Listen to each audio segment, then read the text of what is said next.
Daily taste the daily. రేపు కేసీఆర్ సొంత గ్రామం చింతమడక వెళ్లనున్నారు కవిత. అక్కడ బతుకమ్మ వేడుకల్లో పాల్గొంటారు.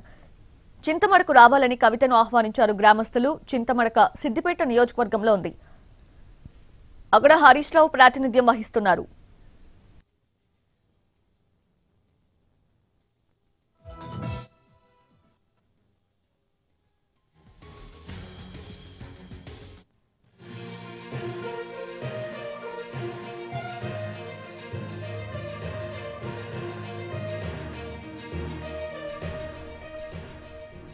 హరీష్ రావు, సంతోష్ రావు తనను టార్గెట్ చేస్తున్నారని మరోసారి ఆరోపించారు కవిత. సోషల్ మీడియాలో టార్గెట్ చేస్తున్నారన్నారు. తన రాజీనామాను స్పీకర్ ఫార్మాట్ లోనే చేశానన్నారు జాగృతి అధ్యక్షురాలు కవిత.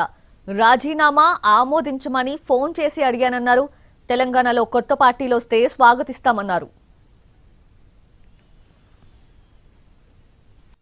ఇప్పుడు బీఆర్ఎస్ పార్టీ సోషల్ మీడియా నన్నే దాడి చేస్తుంది, హరీష్ అన్న మీడియా నన్నే దాడి చేస్తుంది, సంతోష్ అన్నకున్న సీక్రెట్ మీడియా నన్నే దాడి చేస్తుంది. అందరు కలిసి నా మీద దాడి చేస్తున్నట్టే కదా. అందులోకి వచ్చి స్పీకర్ ఫార్మాట్లో ఇచ్చేసిన.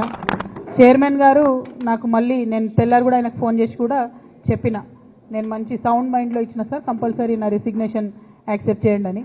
మరి వారు ఎందుకు డిలే చేస్తున్నారో నాకు తెలియదు. చాలా కారణాలు చెప్తా ఉన్నారు. ఆ కారణాలు నాకు అనవసరం. నేను రాజీనామా చేసినాను. బీఆర్ఎస్ పార్టీ ద్వారా నాకు వచ్చినటువంటి పదవి ఆనాడు వద్దనుకున్నా, ఇవాళ కూడా వద్దనుకుంటున్నా. మళ్ళా పంపమంటే మళ్ళీ పంపుతా ఉత్తరం, నాదేం ప్రాబ్లం. తప్పకుండా స్వాగతిస్తాం కదండి. ప్రజాస్వామ్యంలో ఎన్ని పార్టీలు ఉంటే అంత మంచిది, ఎన్ని గొంతులు ఉంటే అంత మంచిది, ఎన్ని వాయిస్లు ఉంటే అంత మంచిది. తెలంగాణ ఉద్యమంలో కూడా మనం ఒకటే మాట అనుకున్నాం,